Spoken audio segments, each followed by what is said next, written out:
नमस्कार, मैं डॉक्टर अभिनव। आज हम हरियाणा की राजनीति पे बात करेंगे 31 चैप्टर में, जो पार्ट 31 है। आज मैं अपनी बुक की बात करूँगा जो कल ही मेरे पास आई है।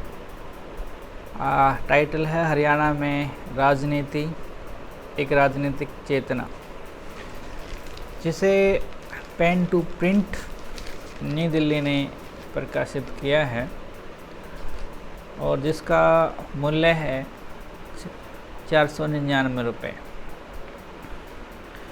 286 पेज हैं उसमें, इस बुक में, और उसका जो कंटेंट है मैं आपको बताना चाहूँगा, क्योंकि ये मैंने पिछले 8 महीनों में इसको पूरा किया है। और अभी जो आम इलेक्शन हुआ 2024 का, इसका भी डाटा मैंने लिया है, ताकि रीडर को पिछले इलेक्शन के बारे में जो बातें छूट गई हैं या नहीं पता है वो भी पता हो जाए। इसके साथ चैप्टर सबसे इम्पोर्टेंट ये है कि ये रहता है भी कि बुक में क्या है। ये बुक बेसिकली मैंने उन लोगों के लिए लिखा है जो राजनीति को अच्छे से समझना चाहते हैं, राजनीति में आना चाहते हैं, और तीसरा जो पत्रकार बन चुके हैं और पत्रकार बन रहे हैं, और चौथा उन राजनीति लोगों के लिए जो डेटा बनाते हैं, डेटा क्रिएट करते हैं, उसका विश्लेषण करके चुनाव में आते हैं। उस डेटा का एक साथ जो है 2009 से लेके विधानसभा 2019 तक का डेटा इसमें मैंने रखा है। साथ में 2009 से लेके 2024 तक का जो लोकसभा इलेक्शन है, उस 10 विधानसभाओं का, लोकसभाओं का, उसका भी डेटा इसमें मैंने लिया है। ये सारा डेटा भारतीय election commission, Haryana election commission और डिफरेंट टाइप्स की जो वेबसाइट हैं जो विश्लेषण करती हैं, रिसर्च करती हैं, उनके वेबसाइट से लिया है। चौथा इसमें ये है कि जो जातियां हैं जिस पे मैं बात कर रहा हूँ, जो सरकार चला रहे हैं वो बात कर रहे हैं, जो टिकटें दे रहे हैं वो बात कर रहे हैं, और जो नेताओं में आपसी कलह है कि मुझे टिकट नहीं मिलनी और मुझे मिल गई, और उससे भी बड़ा ये है कि जो परिवार की जो राजनीति है वो जाट की राजनीति, यानी कि जाति की जो राजनीति है वो अछूती नहीं है। इसमें मैंने देने की कोशिश की है। तो मैं इस बुक के माध्यम से आपको 6 जो चैप्टर इसमें लिखे हैं वो कंटेंट बताना चाहता हूँ, जिससे आपको ये लगे कि ये पुस्तक क्यों अहम है और क्यों पढ़ी जानी चाहिए। पहला तो ये है कि जो हमें राइट मिला है, वोट का जो राइट मिला है, आर्टिकल 326 के तहत मिला है, जो 5 तारीख को चुनाव होगा, हरियाणा में वोटिंग पड़ेगी, वो आर्टिकल 326 के तहत वैश्विक मताधिकार कहलाता है, उसके आधार पर मिला है। नहीं तो इस देश में आज़ादी से पहले, संविधान लागू होने से पहले सभी को वोट देने का अधिकार नहीं था। जो लोग टैक्स देते थे उन्हीं को अधिकार था। कॉन्स्टिट्यूशन में जब ये आया कि बनने से पहले कि किस किस को राइट दिया जाए, वोटिंग का राइट दिया जाए, तो इसके पीछे हज़रत रतन बाबा साहब का बहुत बड़ा योगदान है कि जो भी भारत का जो नागरिक होगा या है, जिसकी एज 21 है, उसको राइट होगा, क्योंकि वो भारत महान का देश का बंदा है, यानी कि व्यक्ति है, नागरिक है। बाद में 18 वर्ष कर दिया गया एक संशोधन के बिहाफ पे। आज 18 वर्ष के का कोई भी व्यक्ति है, कोई भी जेंडर है, ई है, सी है या ट्रांसजेंडर है, सबको वोटिंग का राइट है। तो यहाँ मैं ये बताना चाहता हूँ कि कितना इम्पोर्टेंट है इस चीज़ को समझने के लिए कि जो राइट है वोटिंग का, आप किसे दे रहे हैं, कैसे किसे नहीं दे रहे हैं और क्यों दे रहे हैं, ये आपका राइट है सोचने का। वो आपको शिक्षा देता है, वो आपको नौकरी देता है, वो आपकी सुरक्षा करता है, क्योंकि भारत में हर व्यक्ति को 1 वोट 1 वैल्यू के सिद्धांत पर ये दिया गया है कि ना तो वो अमीर है ना वो गरीब है। 1 वोट 1 वैल्यू का जो सिद्धांत है वो इसी आधार पे है। इस बुक को मैंने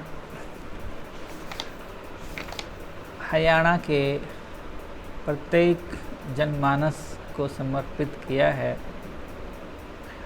और एक बहुत अच्छी बुक है भारतीय संविधान पे।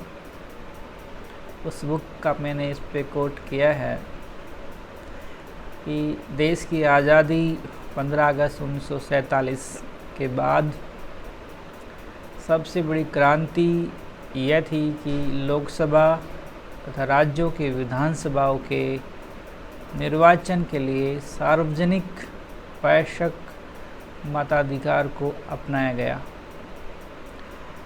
घोर पिछड़ेपन, घोर दरिद्रता और घोर निरक्षरता, अनपढ़ता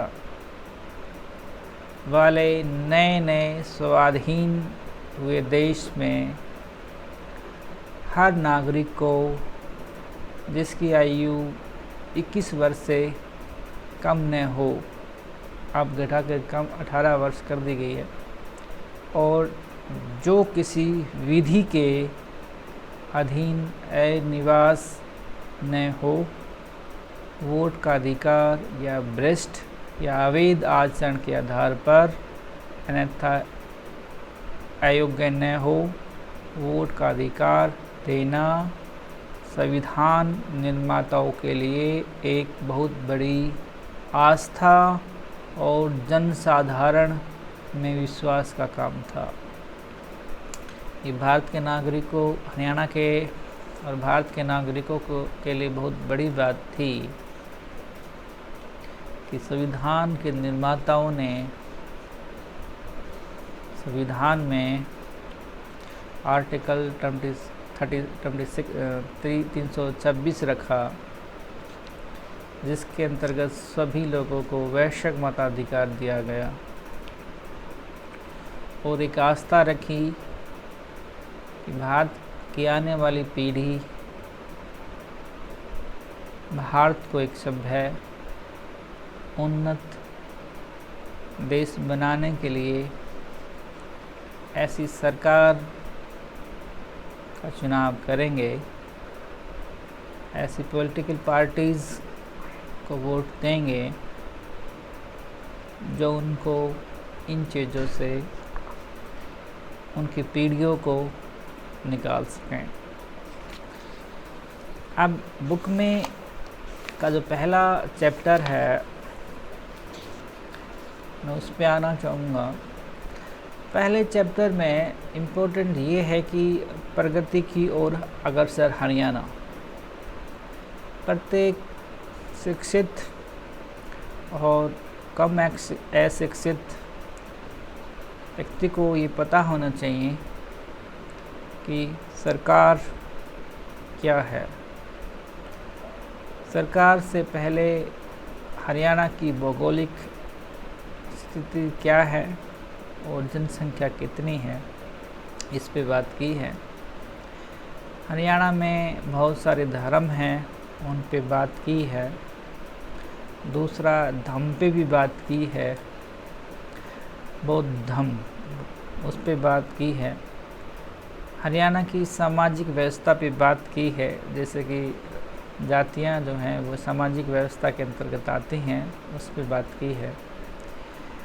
हरियाणा की न्यायिक व्यवस्था पे बात की है। न्यायिक व्यवस्था में आपका लोअर डिवीज़न हाई कोर्ट्स पे बात की है। विधायिका पे बात की है, यानी विधानसभा पे बात की है। हरियाणा की प्रशासनिक व्यवस्था पे बात की है कि किस तरह से पूरे हरियाणा को कंट्रोल करती है, प्रशासन किस तरह से कंट्रोल करता है और वो किस तरह से मुस्तैद है। चैप्टर 2 में हरियाणा में राजनीति और राजनीतिक पार्टियों की सरकारी टाइटल दिया गया है। भारतीय लोकतंत्र का अर्थ क्या है और परिभाषा क्या है। वोट का अधिकार जो बहुमूल्य अधिकार है, इस पे बात की है।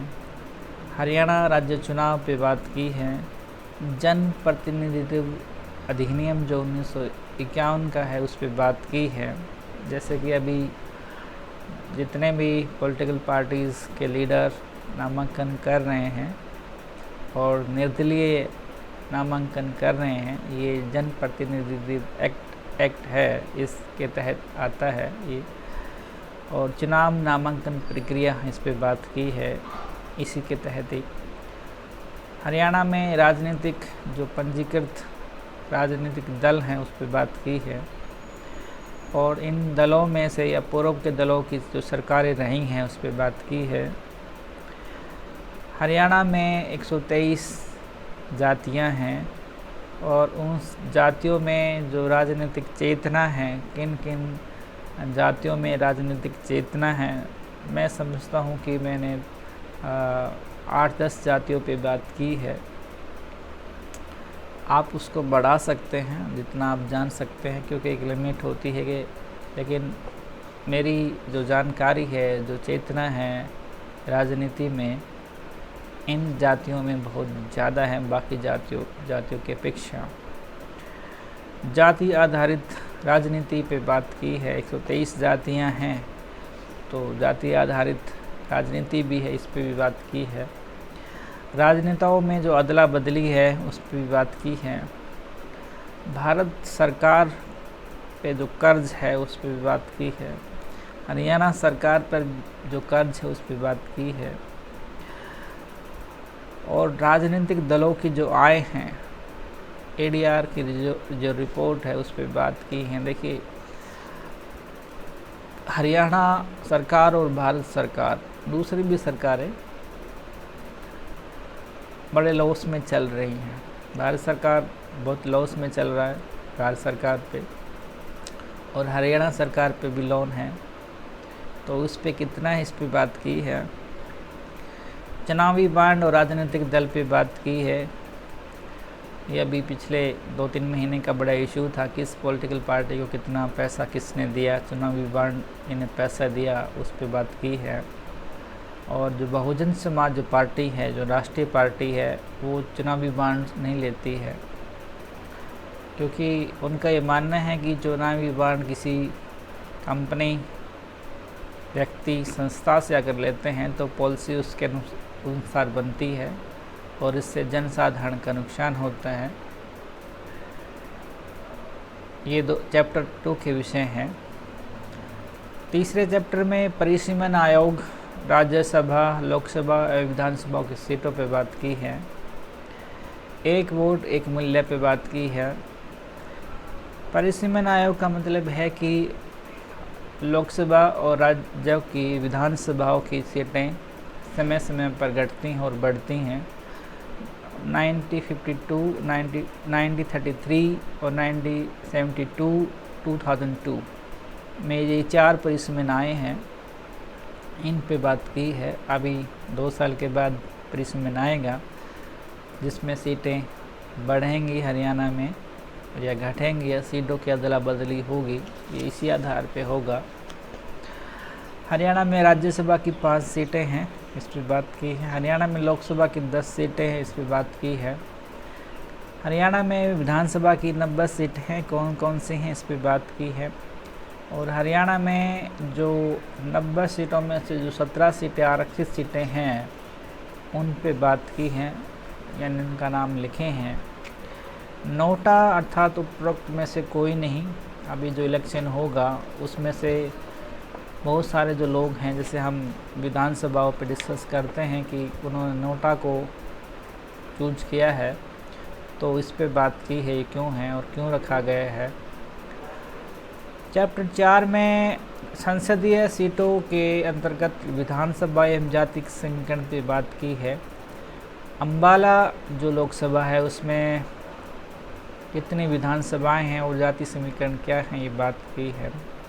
करनाल संसदीय सीट पे कितनी राज्य विधानसभाएं हैं, तो सभी जो 10 लोकसभाएं हैं उनके अंतर्गत कौन कौन सी सीटें आती हैं और वो कौन सी सीटें हैं और उनके अंतर्गत कुछ जातियां हैं, कुछ संख्या हैं, बूथ हैं, कितने किस विधानसभा में कितने बूथ हैं, उस पर बात की है।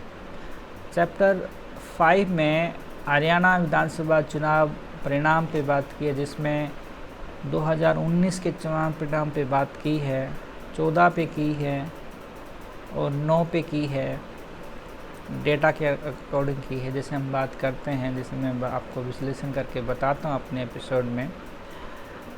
हरियाणा में 2009 से 19 तक का जो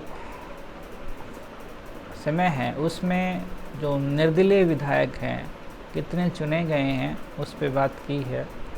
और उस पे महिला जो विधायक हैं विभिन्न पॉलिटिकल पार्टीज से या निर्दलीय 9 से 19 तक उस पे बात की है। और जो चैप्टर 6 है, लास्ट चैप्टर है, उसमें लोकसभाओं में जातियों की संख्या और प्रतिशत पे बात की है। आम चुनाव 2024 पे बात की है डेटा के अकॉर्डिंग। राजनीतिक पार्टियों का जो गठबंधन हुआ 2024 में उस पर बात की है। 2019, 14 और 9 तीनों आम चुनावों के डेटा का विश्लेषण किया है। और 2009 से 2024 तक जितने भी निर्दलीय सांसद चुने हैं या नहीं चुने इस पर बात की है। और इसी पे महिला सांसदों पे भी हमने बात की है कि कितनी महिलाओं को प्रतिनिधित्व पॉलिटिकल पार्टीज ने दिया है 2009 से 2024 तक। ये इस बुक में मैंने विश्लेषण किया है। तो ये बुक मैं समझता हूँ कि एक शिक्षित तो हम सभी हैं और सभी हम सब कुछ नहीं पढ़ सकते हैं, हम किसी भी विषय में हों, लेकिन जब एक राजनीतिक ऐसी व्यवस्था है समाज में, हमारे में लोकतंत्र के आधार पे कि हम कोई भी चीज़ में पारंगत हों, लेकिन हम राजनीति की बात करते ही हैं, क्योंकि राजनीति सभी क्षेत्रों की वो चाबी है जो उसको आगे बढ़ाती है और हम उसको आगे बढ़ाने में सहायक हैं, क्योंकि हम 1 वोट 1 वैल्यू के सिद्धांत पर चलते हैं। ये उसी तरह से है जिस तरह से अभी टेक्नोलॉजी है, सबके पास स्मार्टफोन है।